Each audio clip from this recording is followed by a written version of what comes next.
Today on Inquirer, Philippine economy grows by 6.4% in the first quarter of 2023, the slowest since 2021. President Marcos urges all parties to abide by the United Nations Convention on the Law of the Sea to prevent conflict in the South China Sea. Meralco hikes electricity rates. And Filipino boxer who fell into a coma after winning a bout passes away.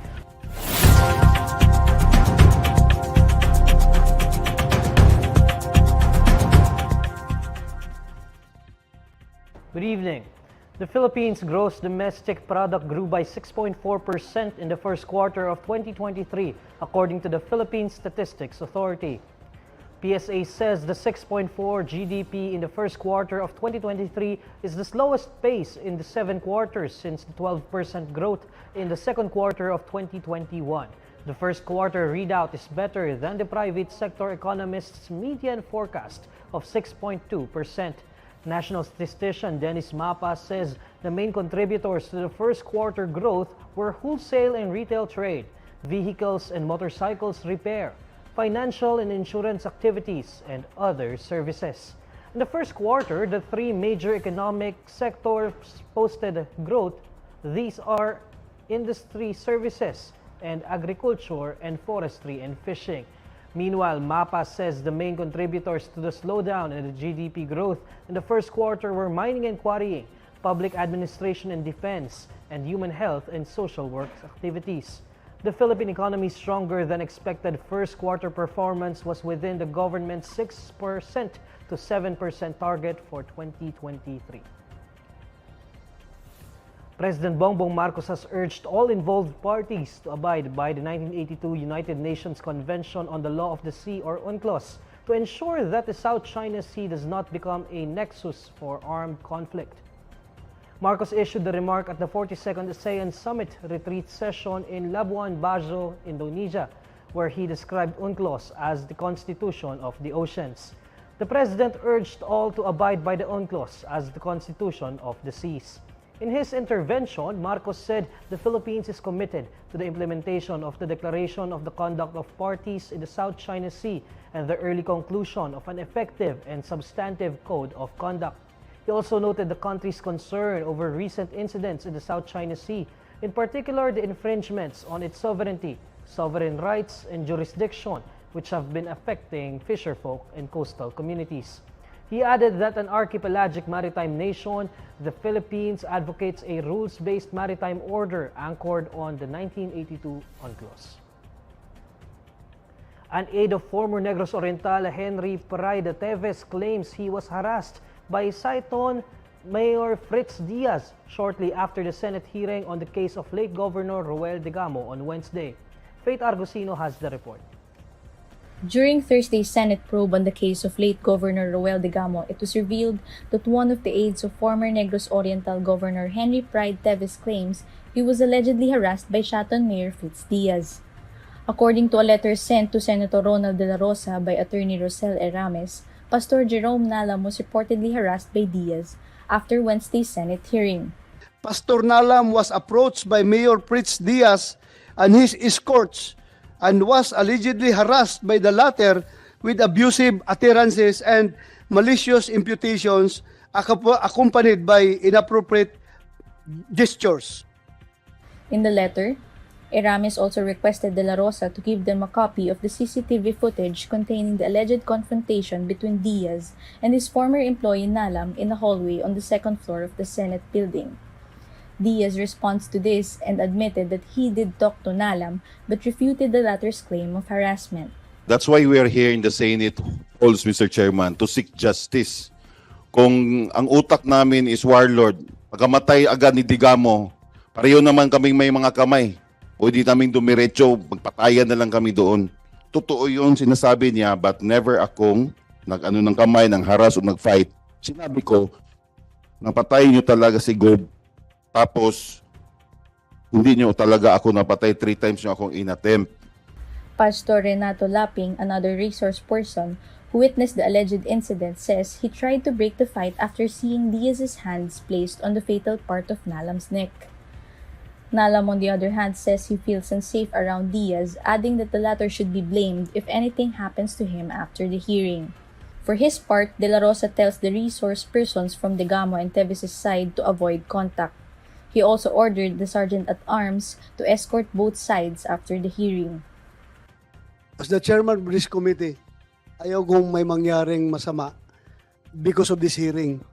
Nandito kayo para pakinggan natin, hindi para magsakitan, hindi para mag-away. Kaya I admonish you, after this hearing, wala na sana kayong kontak, ha? Huwag niyong lapitan. Huwag kayong maglapit. And Sergeant-at-Arms, I am directing the Sergeant-at-Arms to conduct the proper investigation. Meron man tayong CCTV dyan.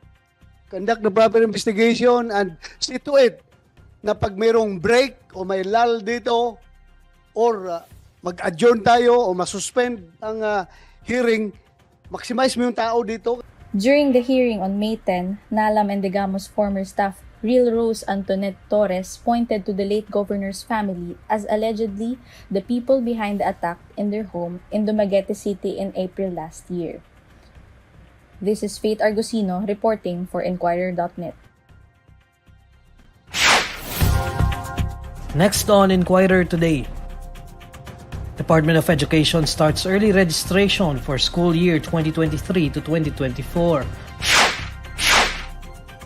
And Meralco hikes electricity rates. This is Inquirer Today. We'll be back shortly. 1, 2, 3. A giant camera? I'm Jovel Lorenzo. I'm a professional photographer.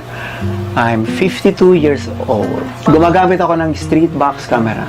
Nagkasayaw ako, hot legs ako before. Tapos, dumami ng mga shows namin. Tapos, one time, sa sobrang hilig ko sa sayaw talaga, nagkasakit ako. Nagka-mild stroke ako. In order for Jovel to recover, he was prohibited from dancing for a year until a new opportunity presented itself. Buti lang, medyo bata-bata pa ako noong time na yun. So, nakarecover naman ako. Pero nung na-stroke ako, hindi ako pwede magsayaw ng 1 year. So, pinag-aral ako ng isang kapatid ko na sabi ko, Jebel, may nagkaklase ng photography sa Mowel Fund. Sumasama ako doon sa Hotlegs pare, pero hindi ako nagsasayaw, nanonood lang ako ng shows nila. Habang nanonood ako shows nila, practice ako ng photography. Sinushoot ko sila, yung mga guests nila, sinushoot ko. Tapos yun ang pambayad ko ng film. Yun ang ginagawa ko para matuto ako mag-practice ko yung photography ko. Yun, tapos tuloy-tuloy na yun. Hanggang sa naging magazine photographer na ako. Nagkasayaw pa rin, tapos magazine. Tapos hanggang sa nawala na yung sayaw, nag-magazine na talaga. Naging photographer na ako full-time. Until now, nag-shoot pa rin ako sa magazine hanggang ngayon. When the pandemic hit in 2020, Jovel got into box cameras. Ngayon ko lang nalaman yung street box camera, kung paano siya gamitin. So nakita ko lang siya sa website or sa YouTube. Habang nanonood ako, nakita ko lang siya. So parang na-interesado ako kung paano nila ginagawa. Parang, maganda. Parang maganda yung process kung paano nila ginagawa yung image. During that time, pandemic naman, yung time na yun. So wala kang ginagawa. Try akong gumawa ng camera nang nakita ko sa net. So parang, okay to parang bago. Kasi hindi ko pa ginagawa. Unti-unti ko siya nagawa. Nagawa ko yung box with all of the yung mga component niya, yung basa-basa. Inartehan ko pa, ilalabas ko yung picture sa gilid para mas para ganun. Parang inisip ko na yung ginawa ko doon, inisip ko na pwedeng i-offer pag nawala na yung pandemic. Pwede ko i-offer sa tao para may trabaho pa ako. Jovel went to Batangas during the height of the pandemic and thought of a way to practice using his box camera. He started to work on his project called the 14-Day Quarantine Series, where he would take portraits of people in their everyday lives using his box camera.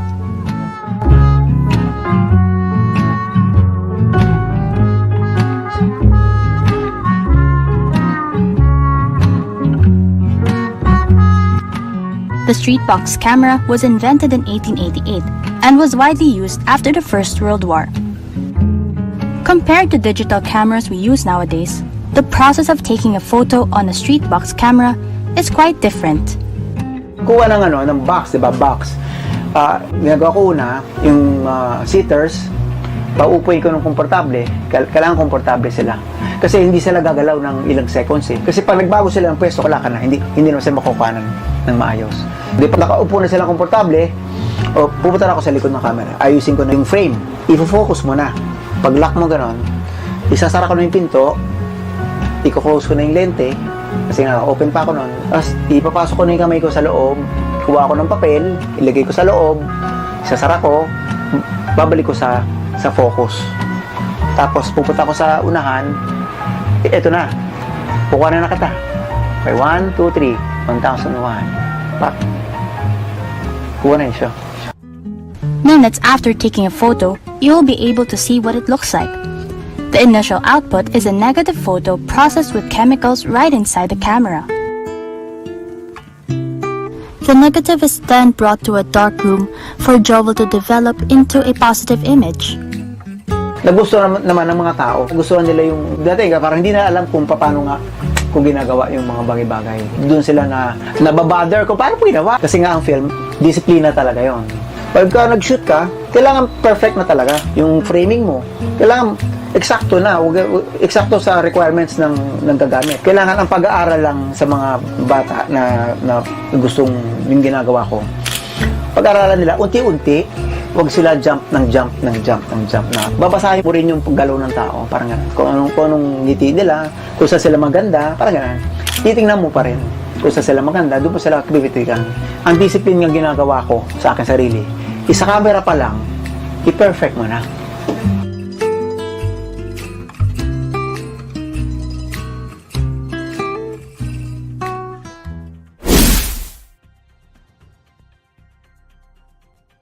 The Department of Education starts early registration for incoming kindergarten, grades 1, 7, and 11 students in public schools.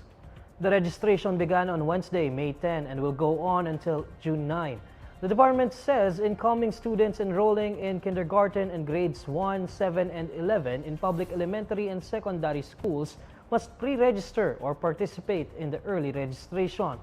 According to DepEd, this is to allow the department to make the needed preparations and adjustments of plans for the incoming school year. Meanwhile, incoming students enrolling in grades 2 to 6, grades 8 to 10, and grade 12 in public schools are already considered pre-registered. Private schools are also encouraged to conduct their early registration activities during the same period.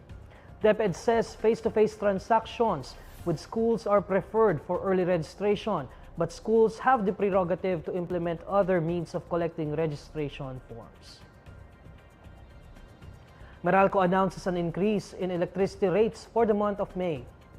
The power rates in May rose by 17 centavos per kilowatt hour. This brings up a typical household's overall electricity rate in May to 11 pesos and 49 centavos per kilowatt hour. April's overall rate was 11 pesos and 32 centavos per kilowatt hour. Residential customers consuming 200 kilowatt hours a month can expect an increase of about 35 pesos in their total bill. According to the power distributor, higher generation charges triggered the increase. Generation charge is the cost of purchased power from suppliers and accounts for more than 50% of a customer's total monthly bill. Filipino bantamweight boxer Kenneth Egano, who slipped into a coma after a boxing fight, passed away on Wednesday. Egano beat Jason Facularin by a unanimous decision in an 8th-rounder on Saturday as part of Manny Pacquiao's blow-by-blow event in Imus, Cavite. But a 22-year-old Egano collapsed while he was waiting for the official results of his bout. He was rushed to the hospital after paramedics attended to him on top of the ring. The Games and Amusement Board, which closely monitored Egano's situation, confirmed his death in a post and extended their condolences. Egano, who underwent an operation on Sunday, had a professional record of 7-1 with 3 knockouts. Last week, Pacquiao had vowed to shoulder Egano's deeds.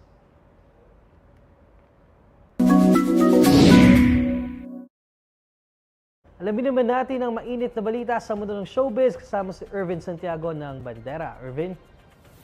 Hi Neil at sa lahat ng mga kabandera natin all over the universe. Ito na nga ang latest Bandera Chika. Inamin ng Bex Battalion na pinapangarap din nila na magkaroon ng karelasyong tulad ng model actor na si Ayon Perez na partner ng kanilang idol at kaibigan na si Vice Ganda. Ayon kinala si Marquez, MC Mua at Chad Kinis, napakasarap daw siguro ng ipinagmamalaki at ibinabandera ka sa buong universe ng taong minamahal mo, tulad nga ng ginagawa ni Ayon kay Vice.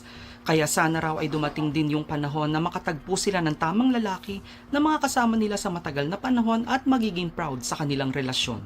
Marami rin daw ibinibigay na advice sa Bex Battalion si Vice. Kabilang na nga ang payo na unahin munang mahalin ang sarili bago ang lahat at kung talagang dumating na ang taong nakalaan para sa kanila ay go lang ng go. Pero sabi ni Vice kapag nasasaktan at hindi na healthy ang relasyon at wala nang respetuhan, tigilan na at bumitaw na. Hindi naman daw nakikialam ang TV host comedian sa love life nila basta't nandyan lang daw ito para sa kanila. Sabi niya gano'n na hanggang pag happy ka, go. Pag nasasaktan ka na, bitaw na. Yes, basta hindi ka na masaya, bitaw. Bitaw na. Tapos sabi nga niya, laging sinasabi, dati yung bagets-bagets pa kami, laging sinasabi, naku, hindi bagay sa'yo yan, hindi ganyan. Ngayon, medyo mature na kami, lagi niyang inaano na, hindi ko pwedeng kontrahin kung sino yung papamahal mo ngayon. Kasi hindi yung magpapasaya sa akin hindi ko alam kung magiging magpapasaya rin sa'yo. Basta nandito lang ako. Pag nasaktan ka, andito lang ako. Pero kahit sino pa yung maging partner mo, go lang. Basta sa tingin mo masaya ka dyan, go lang. Pag nasaktan ka, andito lang kami. At yan ang Bandera Chika natin today. Thanks Neil!